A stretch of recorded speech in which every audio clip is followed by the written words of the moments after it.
There we are. So I'm gonna just restart a bit. Give me a sec. Share screen, Google Chrome. Again, everybody can see my screen.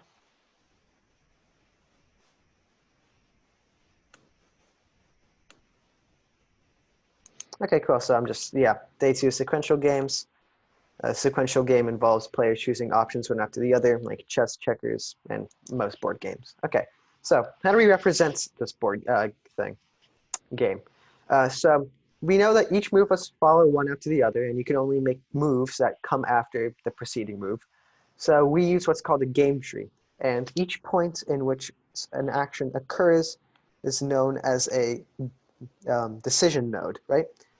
So in this example, this is a decision node and first choice, and these are both decision nodes, right? So this is how we read a game table. So we have this first section, right? Anne at the beginning can either choose A or B, right?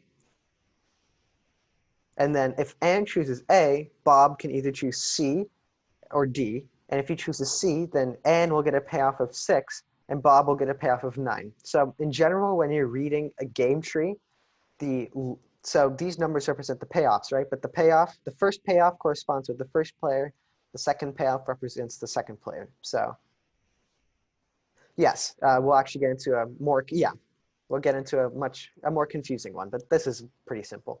So again, if Anne chooses A, Bob can also choose D with different payoffs. If Anne chooses B, then Bob can choose C. And if Anne chooses B, Bob can also choose D. So we can actually predict what outcome will occur. So we can predict the final outcome using a method called backwards induction. And this final outcome is called the rollback equilibrium. So let me just demonstrate how you find it. And basically how it works, you just start at the very end. You work your way from the bottom from the branches of the tree all the way back to the root of the tree, right?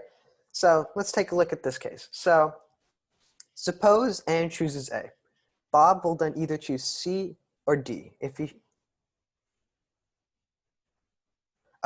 In this case, sometimes one player's actions don't affect the other, but most times it does. I can't think of any example where it doesn't really, because I mean, at the very end, yes, but whenever an action happens one after the other, unless the payoffs don't change, then. But in general, that's not exactly true. Yeah, maybe not directly, but later in the game, yes. So, and if Anne chooses A, Bob will either go with C or D, right? And if he chooses C, he'll get a payoff of 9, but if he chooses D, he'll get a payoff of 5. And if Anne chooses B, Bob can either choose C or D again. If he chooses C, he gets a payoff of 4. And if he goes to D, he's going to get a payoff of 6. So which ones will he choose for both scenarios, real quick?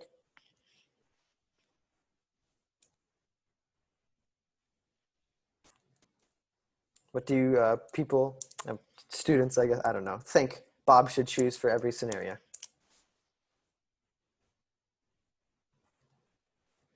For which one, though? Which one will he choose C? Yeah, it's the biggest number, yeah. But let's trying to make this a little bit more engaging. But yeah, it's the largest number. If Anne chooses A, Bob is going to choose C. And if Anne chooses B, then Bob is going to choose D. So now, knowing this, Anne will choose between A and B, right? So if Anne chooses A, then Bob is going to choose C. And if Anne chooses B, Bob is going to choose D, right? So Anne will choose, if Anne knows this, right? So Anne is either going to go with A and get 6, or she's going to go with B to then which Bob is going to choose D, so she'll get 8. B. Anne is going to go B, exactly, yeah, to get the payoff of 8. So this is just the idea of what backwards induction is. Start at the very end, you work your way back. So any questions at all? No, that's not true, actually, because remember, we're assuming players are rational, right? So Bob will always choose C if Anne chooses B, and Bob will always choose, Bob will always choose D if Ann goes B, and Bob will always choose C if Ann goes A. This is because Bob always wants his highest payoff, right? So Bob is never going to choose the thing with the lower payoff.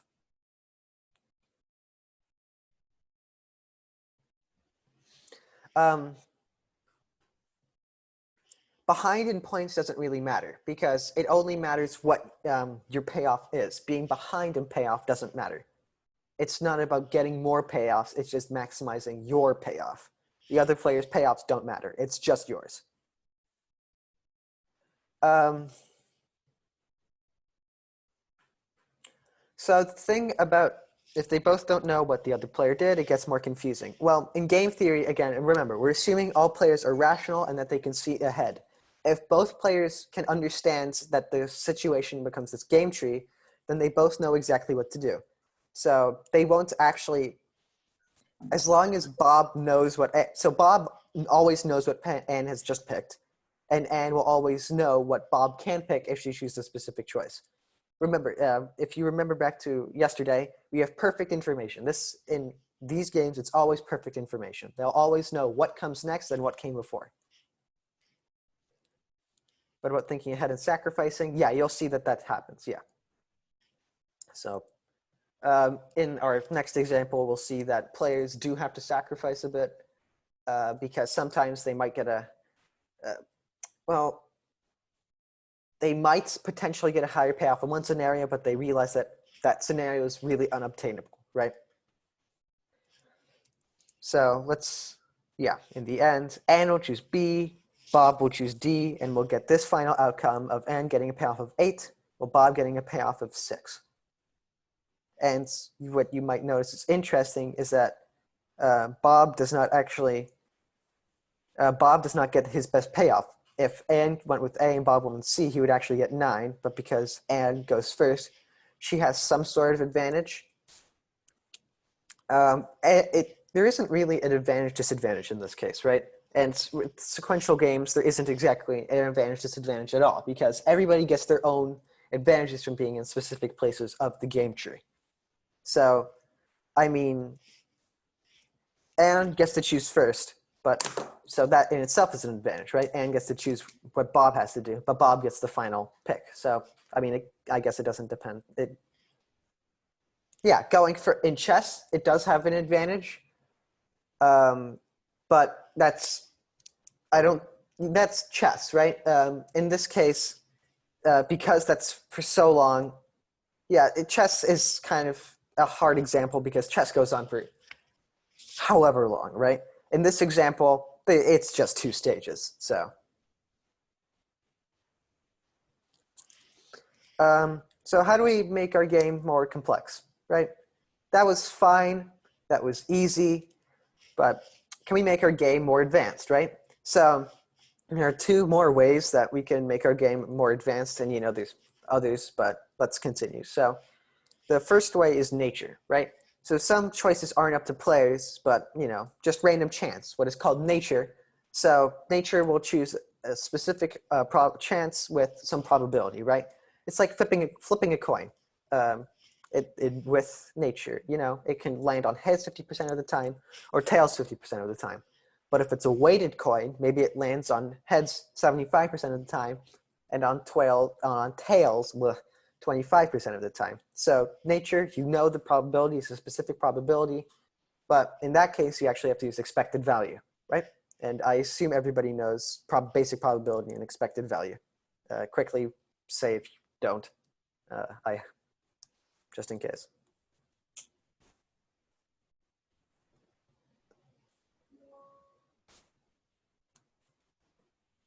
I'm assuming everybody gets that then. So the other way you can do it is simply by adding more players, right? So adding more players just means that there's a bit more complexity. The game will probably go on longer since there's more options. Is it possible for a non-sequential game? Yeah, simultaneous game. And we'll talk about that tomorrow. Simultaneous games are very different. Can we add AI? That's just a player in the end. If your AI just chooses randomly, it's nature, right? nature is random chance. And if our AI is going to choose things based on payoffs, then AI is just a player. It doesn't really matter, right? Yeah, exactly. In game theory, we treat all players as robots. Exactly. Yeah, so let's quickly look at my next example, big game tree. So basically, there's 3 players. There's Anne, Bob, and Carl, and they're all going to decide what to do. And this is, I would assume, pre-coronavirus because they're doing things that would involve meeting with each other and going to a movie theater. So Anne can either choose to read at home by herself, go to the movies with Bob, or play board games with Bob. And if she chooses to play board games with Bob, then Bob is going to choose what board game to do. But if they go to the movies, then Bob can either choose to not invite Carl or invite Carl. And if Bob chooses to invite Carl, with 25% chance, Carl isn't going to get the invitation. You know, maybe Carl doesn't check his inbox, or maybe his server crashes or something. But with 75% chance, Carl's going to get the invitation, right? And then as long as if Carl doesn't get the invitation, then Anne and Bob are a bit bummed that they didn't get to meet with Carl, so their payoffs are a bit lower. But as long as Carl does get invited, now Carl gets to choose what film to watch. So they can either watch a good film in which all 3 of them get an okay payoff, but because Carl just likes films in general, even if they watch a bad film, Carl's going to like it. But both Anne and Bob are not going to like watching this bad film at all, right? So, okay, so what do people think is going to happen? Just based on what you think, what you've known, try to calculate it.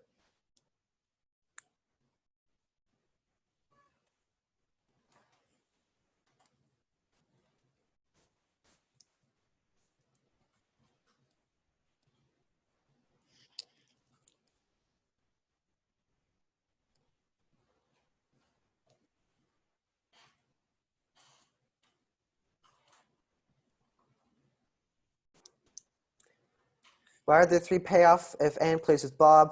Basically, let me make sure my pointer thing is working. So remember, these payoffs represent the 3 people, right? So Carl is the last player to make a choice, Bob is the second player to make a choice, and Anne is the first player to make a choice. So the reason there's 3 is because even if they don't interact with Carl, Carl still exists. So and Carl won't do anything, so he gets a payoff of 0.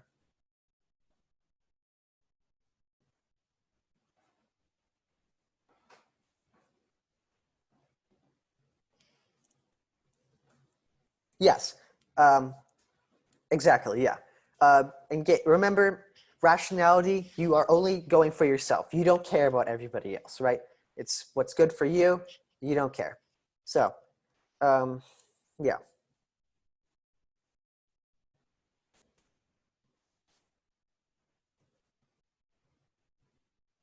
Wouldn't everyone want to watch a good movie because it has the best payoff for all of them? So, let's find out. I mean, spoiler alert, yes, but let's show how specifically. So, again, we have to use backwards induction. So we start at the very end. So Carl can either choose to watch the good movie or to watch the bad movie. He's going to go to choose to watch the good movie because in this case, he gets a payoff of 7, while in the other case, he gets a payoff of 6. Okay, so now it's Bob's turn, right? Bob can either choose to invite Carl, in which case, with 75% chance, Carl gets invited, and then he gets a payoff of 5. But if he invites Carl, then with 25% chance, Carl does not get an invite, in which case he gets a payoff of 3. And if he just decides not to invite Carl at all, he's going to get a payoff of 4.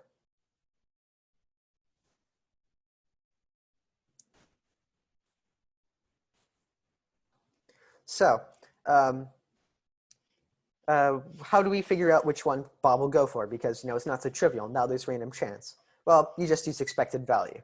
It's just 1/4, of 3 plus 3/4 of 5. So if Bob invites Carl, he has an expected value of 4.5. But if he doesn't invite Carl, he has a guaranteed value of 4. So he's going to choose invite Carl because 4.5 is greater than 4. So now we go on to this one. So assuming Anne chooses to play board games with Bob, Bob now has to choose which board game to go for. And now he can either play Monopoly, Risk, or Clue, right?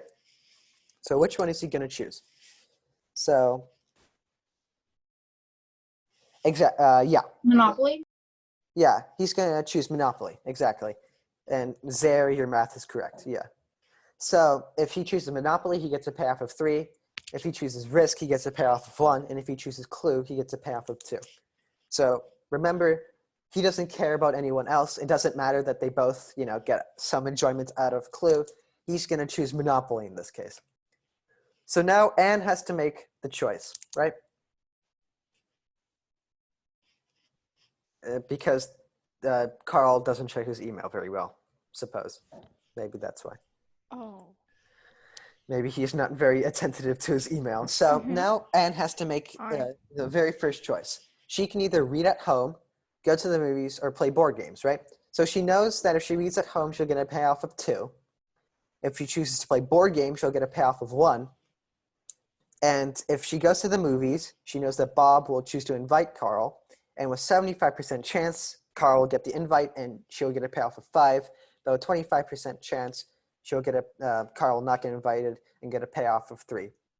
So in this case, it's pretty obvious which one she's going to go for, right? She's going to go to watch the movies. So in the end, Anne goes to watch the movies with Bob. Bob will choose to invite Carl, and then Carl will hopefully get the invitation. And if he doesn't, that's going to happen. But if he does get the invitation, they'll choose to watch the good movie. So this isn't really about odds per se. Again, this is all. So can we apply this all to the game of life? I don't know if that's like real life or like the board game of life. The board game of life, again, has nature, so it makes things more complex. With every game, there's a bit of nature, rolling the die. And even if Carl doesn't get an invite, Anne will still get the greatest payoff. Exactly, yeah. But so let's reimagine this game a bit. Suppose Carl really likes the bad film, right? Suppose Carl's going to choose to watch the bad film. Let's go back to the very beginning so that these arrows aren't here. So if Carl chooses to watch the bad film over the good film, then Bob no longer wants to go to invite Carl, and suddenly Carl's just out. So now they choose to watch without Carl, and again, Anne will go to the movies, but Bob will say, no Carl, right? So remember, you only care about your payoffs. They don't really care. So neither Anne nor Bob cares about Carl, so they just leave him out in that case. So what are some real-world applications? And actually, backslide. Any questions at all? Does everybody understand how we came to this conclusion? Yep.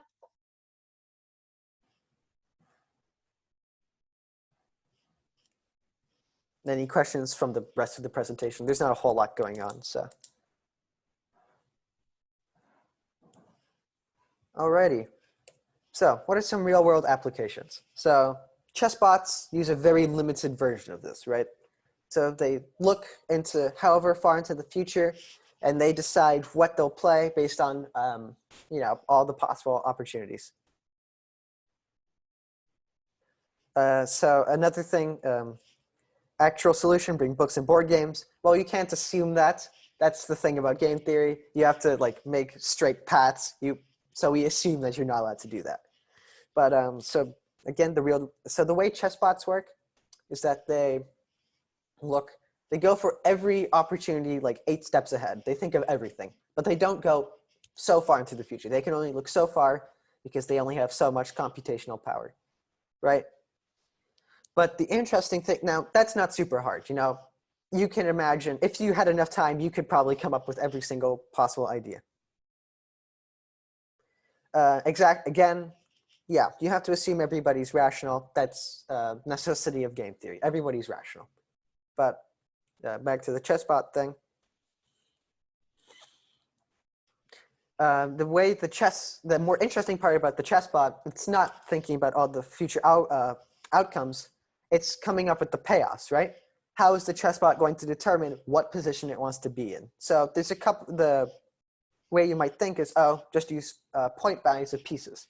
Pawns are worth 1 point. Rooks are worth 5 or 7 points. I don't remember. And use that. But 5, yeah. But that's not exactly a great way to doing it, right? I mean, sure, taking points is a good way to come up with this, but sometimes positions are worth more than points. Exactly. So the chessbot actually has to come up with some sort of algorithm for determining how to come up with good payoffs, right? So any other applications people can think of in real life?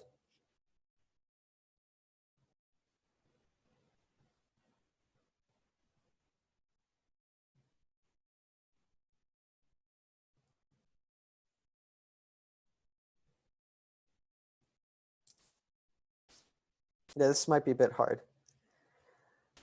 And again, like the reason, exactly, in chess, you don't necessarily need the most payoff. You just need more payoff than your opponent. Um, again, in game theory, you want just a higher payoff than otherwise.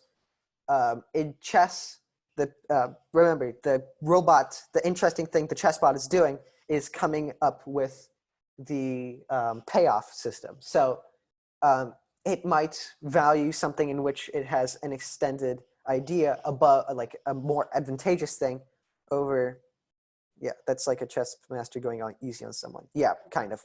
So Game of Life and Monopoly, yeah. So the thing about both of those games is that there's a lot of nature, right? Every turn you roll a die, and at every turn of Game of Life you spin the dumb wheel thing that I never understood. It's a waste of plastic. But there's a lot of nature in that. And that's the hard part about those games. It's very hard to predict, and it's just very hard to go on. I guess that's one dumb ways to die in real life. I mean, the thing about real life is that you would have to simplify it. I guess you could maybe say, like, you're in front of the stove. You can either, the stove can be either on or off. Do you touch it? Yes or no? Maybe. I don't know. But that's not really a game. That's a decision. So I guess, I mean, again, it really depends on how you frame it.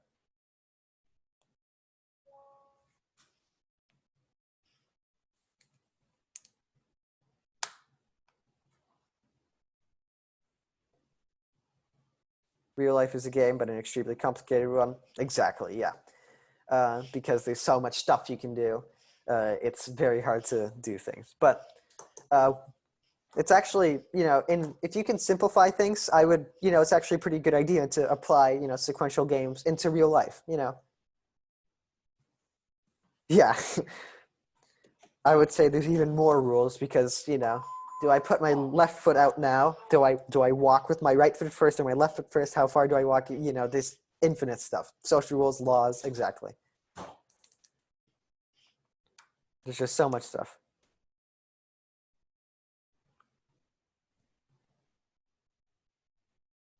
I'm not going to cover that rather existential comment. I'm not going to cover that rather existential comment. Another good example is sports, right? If you think, if you treat your sports like a sequential game, that you could like predict what people are going to do, and you can figure out which one you should do, right? And if you're not sure what the opponent's going to do, you could do more. I am not familiar with alpha beta pruning.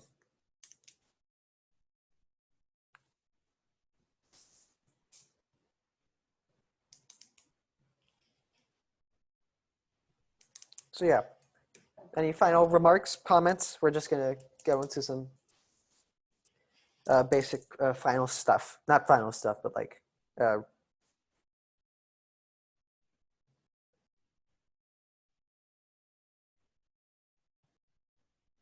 exactly, yeah. But the thing about tennis, I didn't analyze a tennis match. I analyzed a tennis serve, and that was actually simultaneous. I will talk about that tomorrow. Actually, not tomorrow. But today's Thursday, so Saturday. I'll talk about that Saturday. But yeah, you can analyze.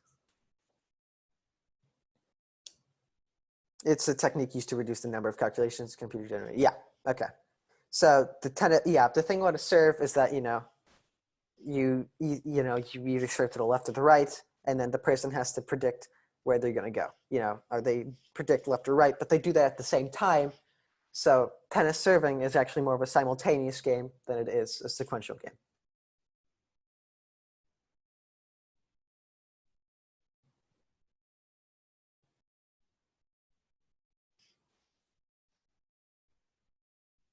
So let's just go over a bit of practice real quick. Now I'm going to let you guys do this one. So organization A, so there's this large conglomerate, and organization A can either choose to enter the conglomerate or not to enter the conglomerate. And then if they choose to enter, then organization B can either choose to fight them over joining the conglomerate or to help them when they join the conglomerate. So, and if organization A does not enter, they get a payoff of 0. Organization B gets a payoff of 2. And if they enter, if organization B fights them,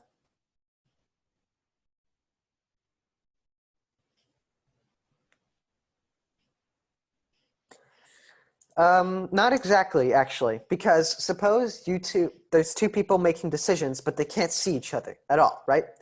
Suppose you play rock, paper, scissors, but you just can't see each other. And then, yeah, almost, yeah, exactly, yeah. So what do you guys think the answer to this is?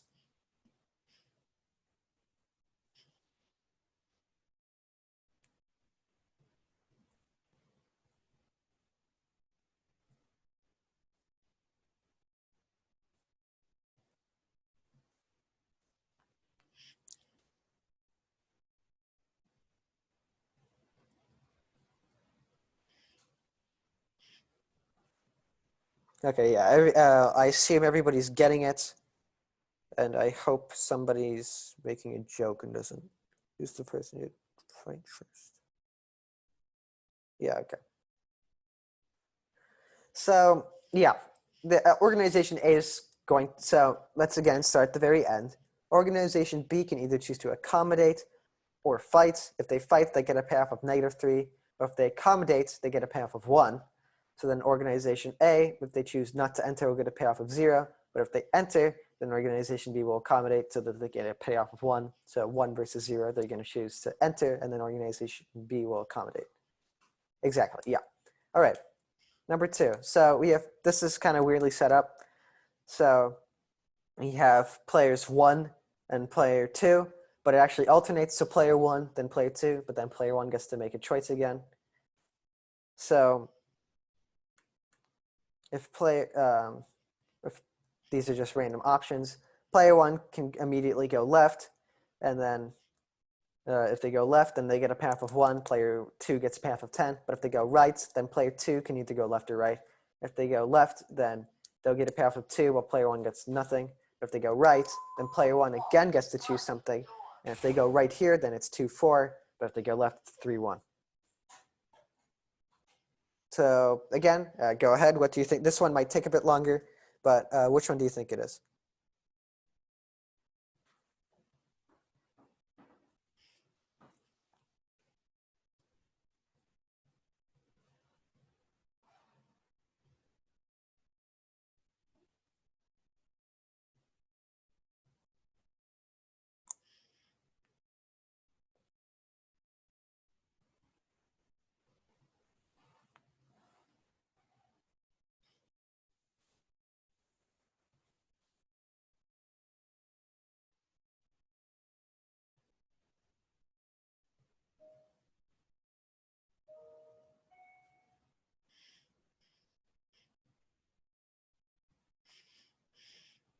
So some people are putting in answers.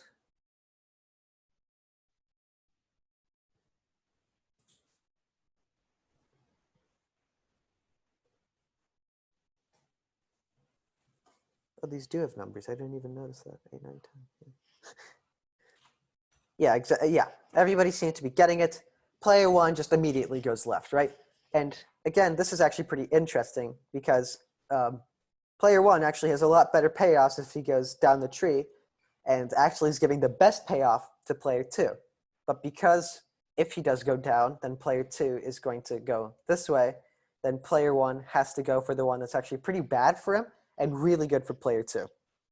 So again, this is one of the more interesting things about this.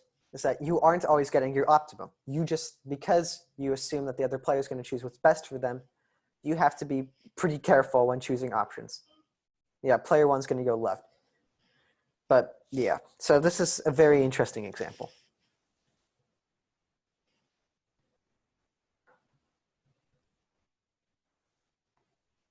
No, player two would not go straight so that they can get 4. So the reason player two goes right and not left is because, so if they go right, then it's player one's turn, and they're going to go for this option, well, where player two gets a payoff of 1, but if player two went left immediately, then they'd actually get a payoff of 2. So they don't want the payoff of 1. Yeah, exactly. But then player one would choose option left and would get 3, 1.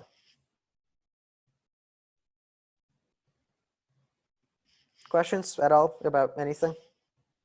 Yeah, player two is just, they're going to get 10 points, which is, you know, a lot.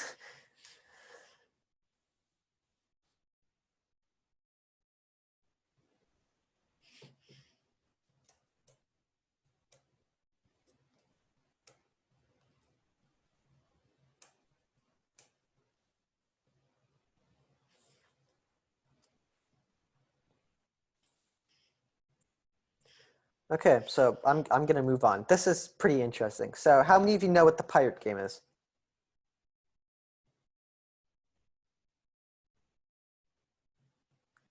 Okay, if you have heard of it and know the answer, don't talk about it. No telling the answer, because this is actually pretty interesting. This is a very interesting, yeah, no telling the answer.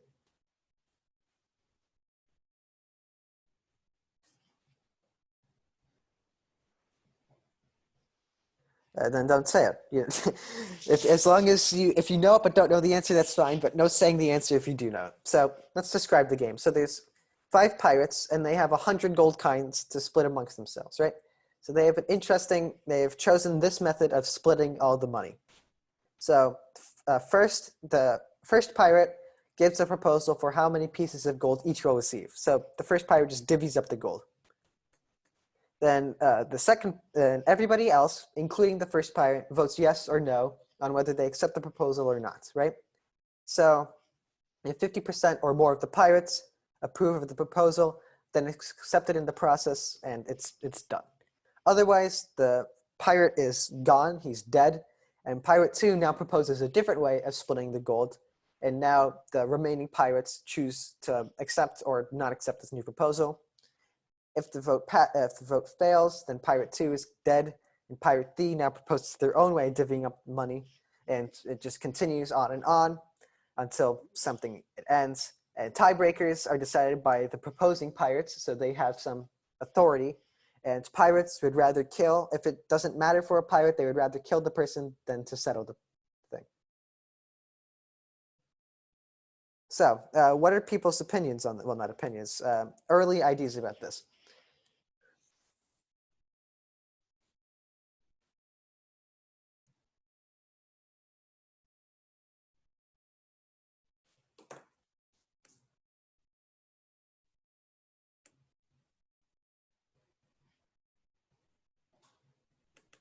So somebody says, wouldn't pirate 4 get everything? So why do you think that?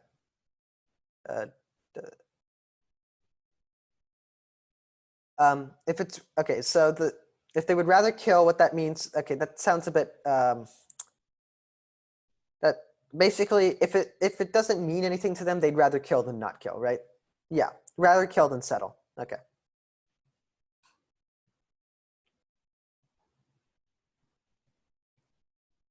They do know division. In fact, all these pirates are incredibly smart.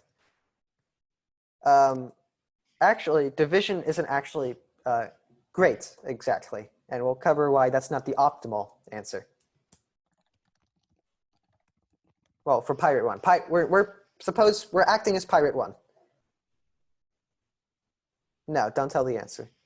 I specifically said not to say the answer.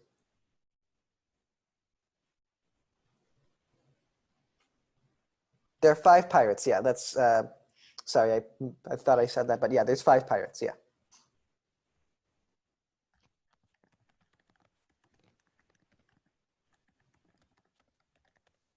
So pirate, let's go over the possible responses. So pirate 3 would offer 40, 40, 20. Pirate 4 would get everything. Like maybe 98, 1, 1, 0, 0. Work backwards, exactly. I mean, that's what we're going to do. So several people are saying that, or maybe it's just one person and I'm just blind. No, it seems like a few person. No, we can't because, I mean, one pirate versus four pirates, you're probably wrong. So yeah, several people are saying that the fourth pirate will get everything. So, but I mean, still, pirates are pretty strong, 4 versus 1. Even if you sneak attack one of them, the other 4 are going to wake up. I mean, the other 3 are going to wake up and then you're gone, and then there's 3 pirates to split the gold.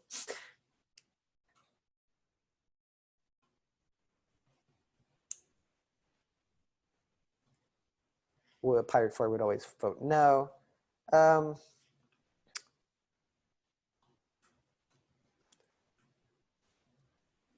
right. Yeah, not exactly, not necessarily, but let's get into it. So here are 5 pirates. Oh, no spoiling it. Wait, if pirate 4 chooses 100 to 0, pirate 5 is going to say.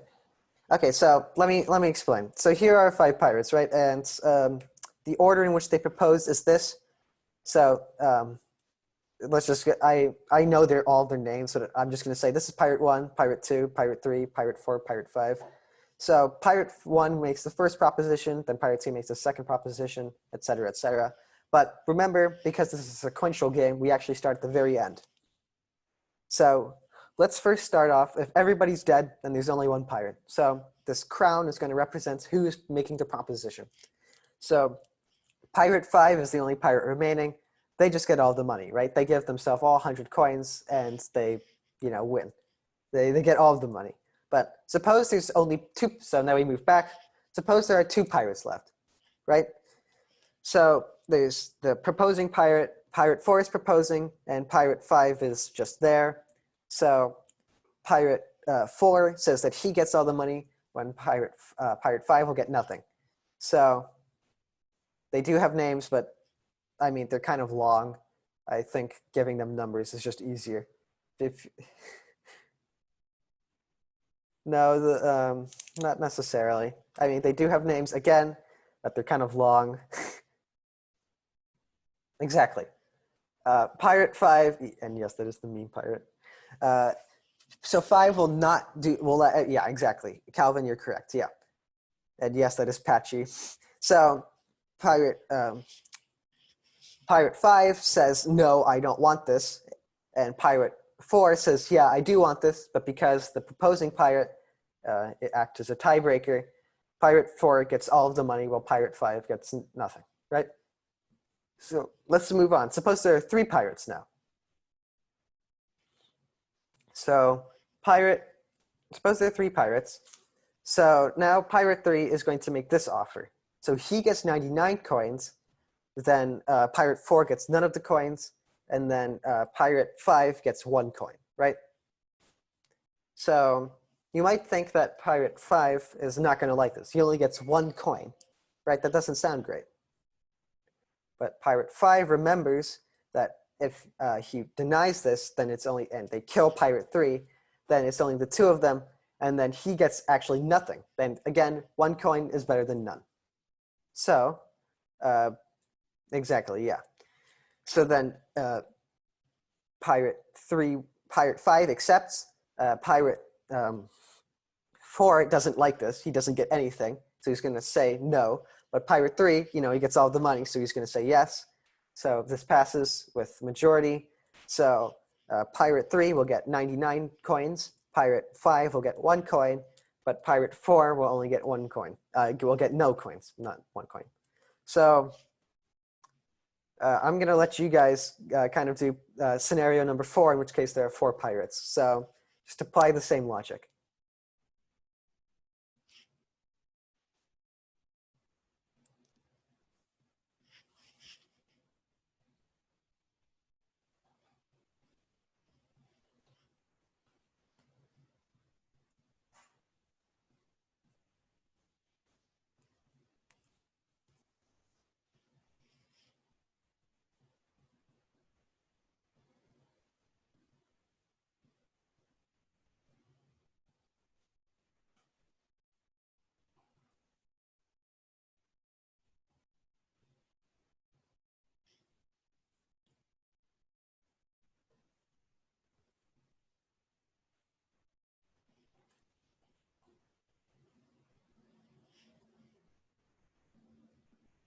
Yeah. Again, person with the crown is a tiebreaker. Yeah. The proposing pirates is the tiebreaker.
Okay, so there's a number of ideas. So I'm just, I don't know if I will address them individually, but I'll go over the right answer, and I see one popping up. There's a couple that are wrong, and I'll address them after I say what the correct answer is.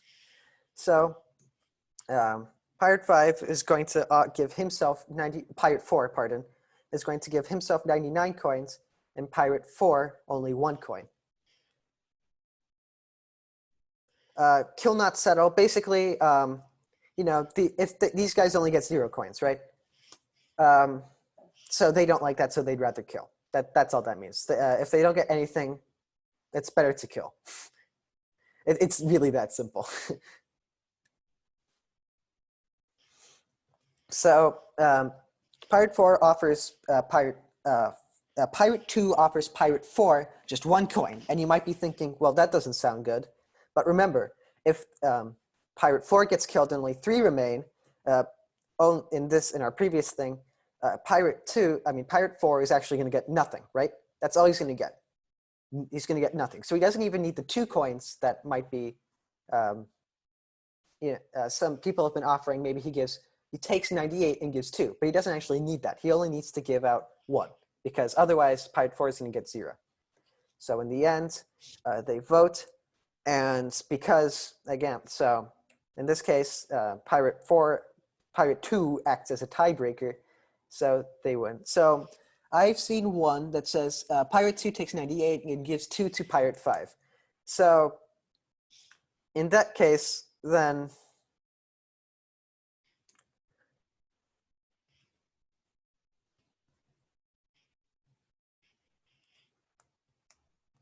that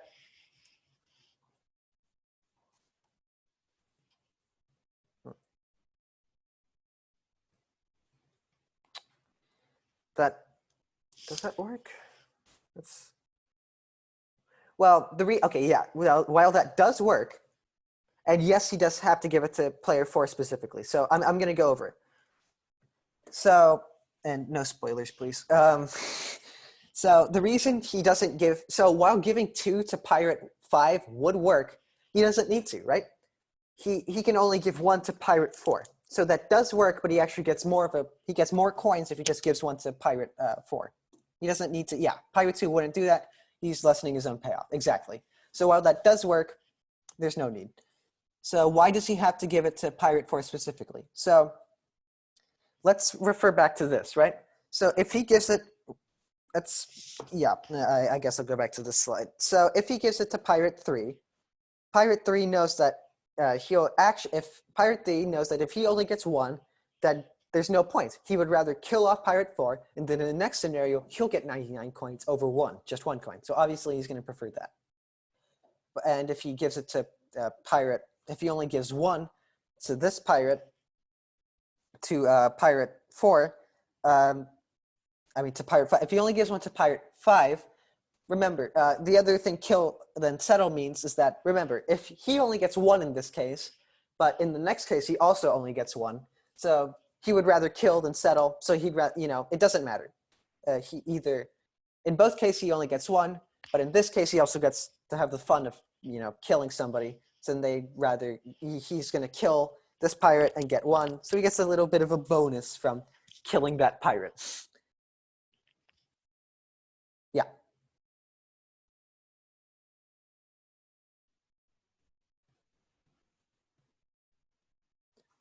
Okay, so let's move on to this.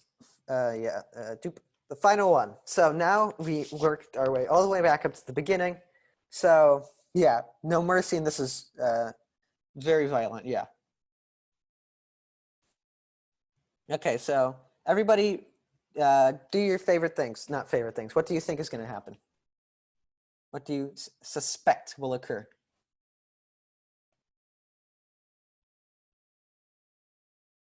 You already answered. What's your answer? I am terrible with this. Okay.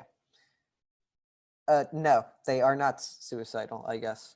That doesn't really make sense because then they get no money, and you want the most money, and obviously you can't get money if you're dead. So no, they are not.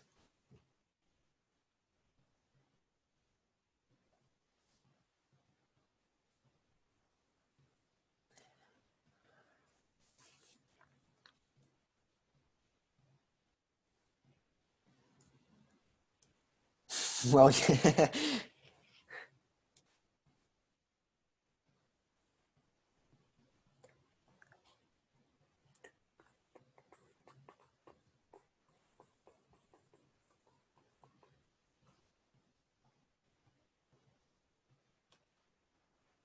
okay, so I'm gonna go over the correct answer now. And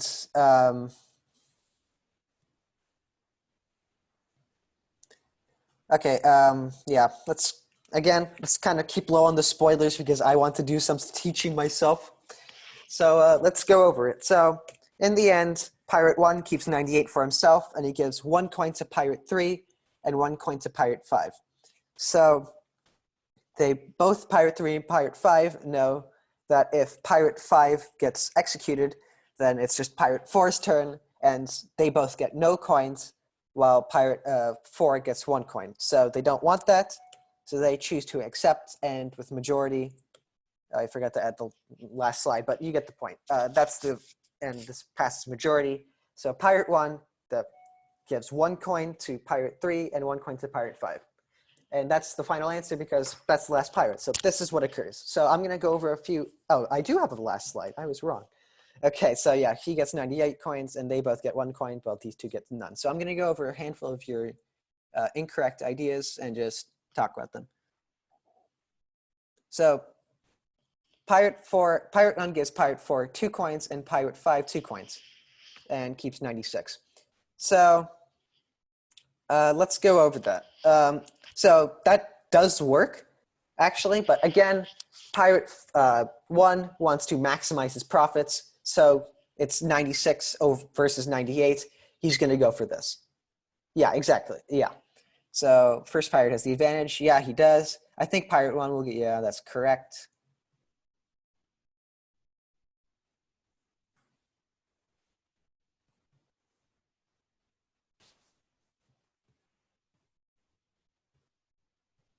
Okay, 98 for Pirate 1 and 1 for 4 and 1 for 5. The reason this isn't true is because, remember, if Pirate 5 gets executed, then Pirate 4 will get a coin anyway.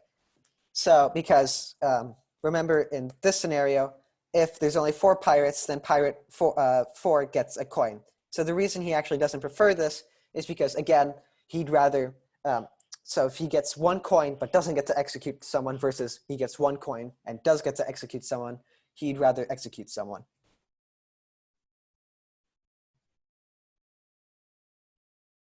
One, two, three, four, five. It's counterclockwise. Maybe I should have done it clockwise, but I did it counterclockwise.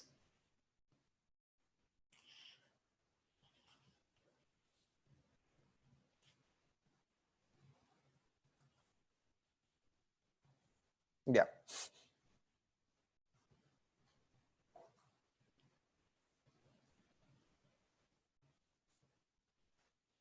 Let me see if there's any final question, like not questions, but we'll give one question part 3. Yeah.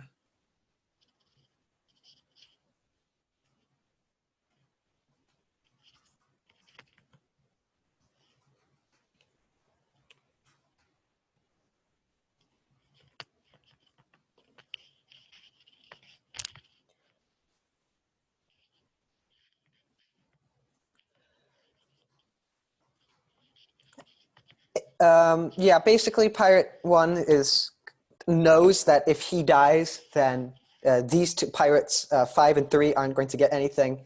So he says, okay, I'll give you one thing, but if I die, you're not going to get anything. So that's the reason they prefer that.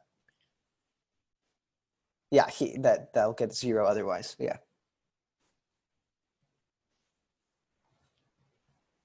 Let me check for any final.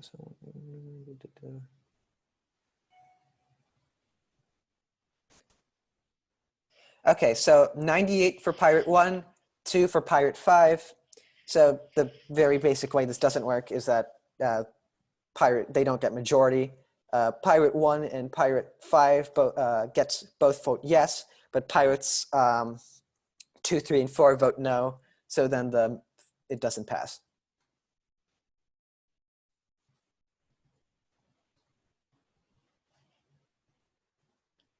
Why would they prefer 1 coin over the pleasure of killing? So that's basically the pleasure of murdering their pirates is not preferable to a coin. So the way that works is that if a pirate would get 1 coin versus get a coin and also kill someone, they'd rather get the coin and kill someone over just kill someone. Over just 1 coin.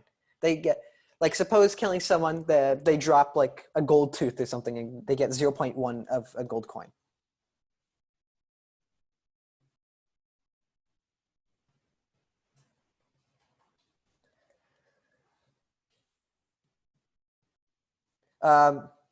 Maybe killing is worth 0.5 coins or something like that. Yeah, that maybe it's, I guess a smaller, it doesn't really matter, but yeah, 0.5, wait, give me a second. Is that true?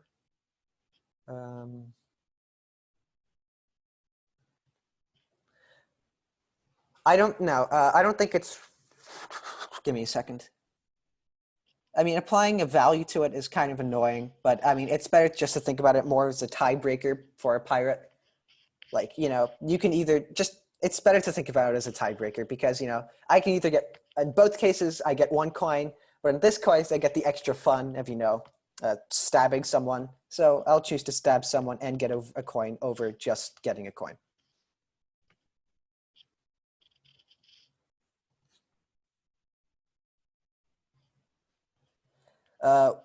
What if the so that opens up a very interesting question. So if suppose the pirates don't like killing, what if they prefer people keeping alive? That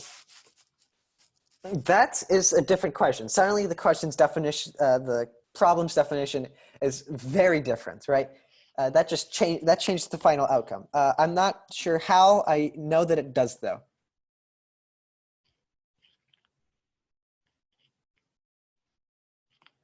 I'm trying to think. So if they don't like killing, then I'm tempted to assign that it's fake homework, but I'm not entirely sure.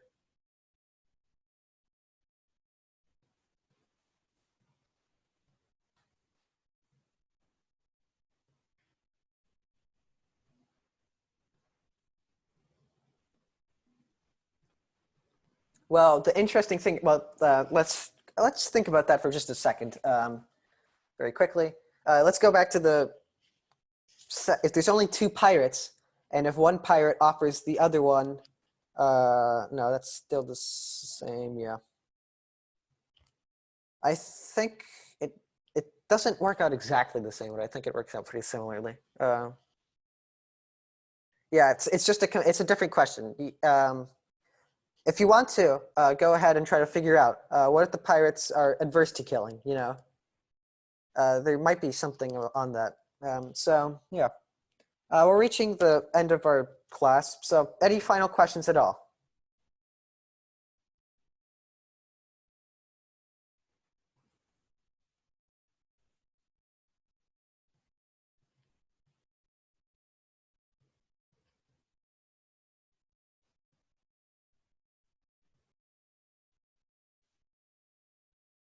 If you're interested in searching it, I'm sure you can find something, or you can probably just do it yourself using these backwards induction, as I said. Maybe, I'm not entirely sure if that. I'll try to do it myself and come back to you guys next class and tell you what happens. Pirate game, but they don't like killing people. So, questions at all?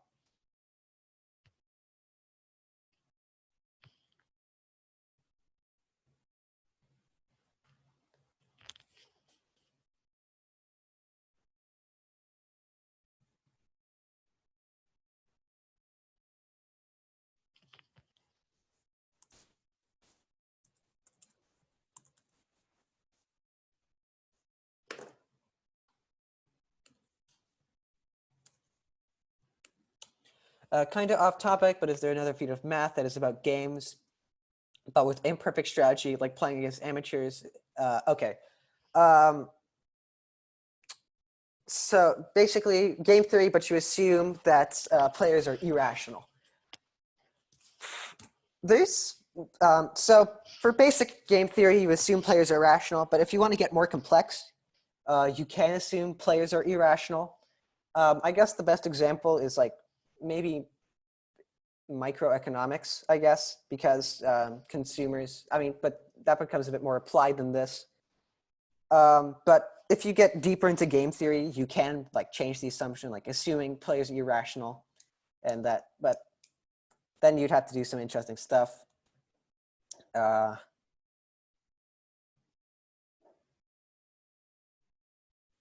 yeah, before we go, I'm just curious, how many of these pirates do you guys know?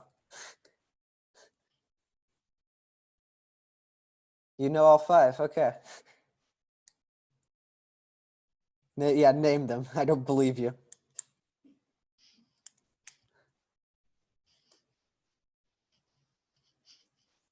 One of them's kind of a trick pirate.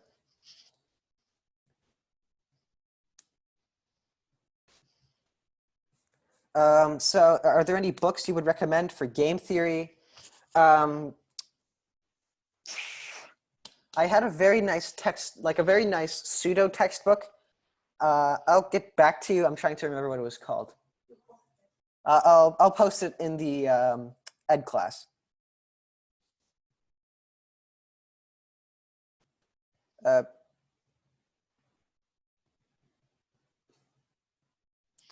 So Pirate 4, he's the pirate in the meme, but what is the meme from? That's the thing.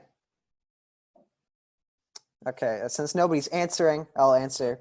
Top pirate is, if you can leave if you want, class is over. But top pirate is from Tintin. He's Red Rackham. Fourth pirate is Captain Hook from Peter Pan. Third pirate is Patchy from SpongeBob. Fourth pirate is the pirate captain. He doesn't have a name. He's from He's from that one Aardman film. I can't recall what they are called. And fifth pirate isn't actually a pirate. That's Arthur Morgan from Red Dead Redemption 2, which is a cowboy game, but you can get a pirate hat in that. So yeah,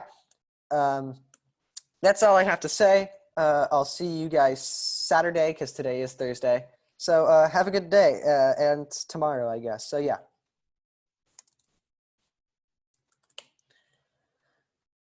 All right, cool. Yeah, tomorrow we're gonna be, yeah, cool. Tomorrow we're gonna be talking about simultaneous games, so that'll be fun. Yeah.